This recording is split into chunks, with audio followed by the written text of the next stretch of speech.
Demak, mana shu 5 oyatda qasam ichgandan so'ng Alloh taolo endi asosiy urg'u beradigan joyga keldiki, innal insana li robbihi lakanud. Albatta inson o'zini Robbisining ne'matlariga, o'zini Robbisiga o'ta darajada noshukur inson ekan. Haqiqatan inson zoti shunday judayam noshukur bo'ladi.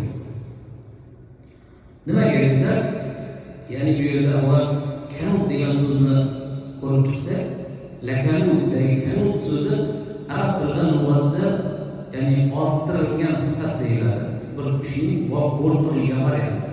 Ibn Abbos radhiyallohu anhu esa buni tarjimasida juda qattiq noshukur deb keltirgan ekan.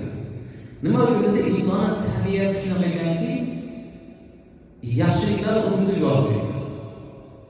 Yomonliklar bir dona bo'lsa ham umrning oxirigacha eslab qoluvchi yagona maxluqot inson ekan. Haqiqatan birgina yomonlik qilib qo'ysak, yoki yomonlik deb atalgan uning narsadan yomonlik qilib qo'ysak, butun boshqa qilgan yaxshiliklarimizni shunchaki ko'zib ketadi inson. Hammamiz shunaqa ekanmiz. Alloh taolo shu inson tabiati bor ekanligiga urg'u bermoqda ekan. Rivoyatda keltiriladi, bir inson olim inson bir talabasini o'qitdi, o'zidek katta olim qilib, endi unga javob berish vaqti keldi. Duosini berib, ishini mustaqil bajarish vaqti kelganda shogirdiga yangi to'nlarni kiydirdi, sallalarni kiydirdi, qo'liga bir qancha tilla pullarni berdi. Mana bor, o'qishing tugadi, Alloh baraka bersin.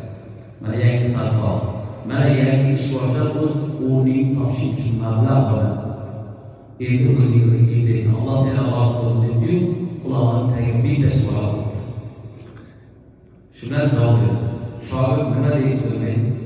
Duoni ham oldi, kaltakni ham yedi. Shundan ketdi. Oradan 20 yil vaqt o'tganda ustoz shogirdning xabarini eshitdiki, shogirdi bir katta viloyat qozisi bo'ldi. Bitta katta viloyat qozisi bo'ldi shogirdi. Endi 20 yillik shogirdi bir bor ziyoratga shogirdi. Qozilarni bizdek odamlarni ko'rib kelgan vaqti yo'q. Vaqti yo'q inson borib qabul yozib, endi shogirdni men duo olaman. Ustoz shogirdni qabul qilsa, shogird aytdiki, ustoz keling, chiroyli qildi, mehmon qildi. Ustoz 20 yillik savolni qiynaydi. Avval kichkina odamga so'rolmasdik. Endi katta odam bo'lib so'rasak bo'ladi. Nima savol shogirdim? 20 yil oldin o'zini qulog'imdagi bir narsa ko'rganmiz dedi. 20 yil deb o'ylayman. Esa ustoz aytdi, bola, bir xatirchida tillo degan ismi yo'qmi? Ustiga yangi chaqmon, to'n sanab kelgan ismi yo'qmi? Shu bir ularni ismini oldi. Shunday ustoz ismini oldi desa, bola bu ham senga tarbiya. Qayerda bo'lsang, kim bo'lsang ham shuni unutmangki, insonlar bitta xato kamchiligi bilan barcha yaxshiliklarni unutib yuborishadi. 10 yillab senga dars berdim, oxirida pul berdim, kiyim berdim, ismini olib, bitta tavsiyaga ismini oldi.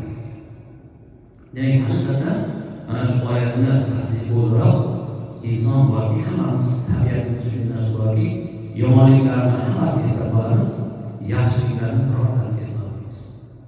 Balki biz naqshimiz kerak shu oyatni o'qigandan keyin hammada xato kamchilik bor, o'zimizda ham turli xato kamchilik, o'zgalarga qarshi holimiz yo'q. Shuning uchun o'zgalardan ayb xato kamchilik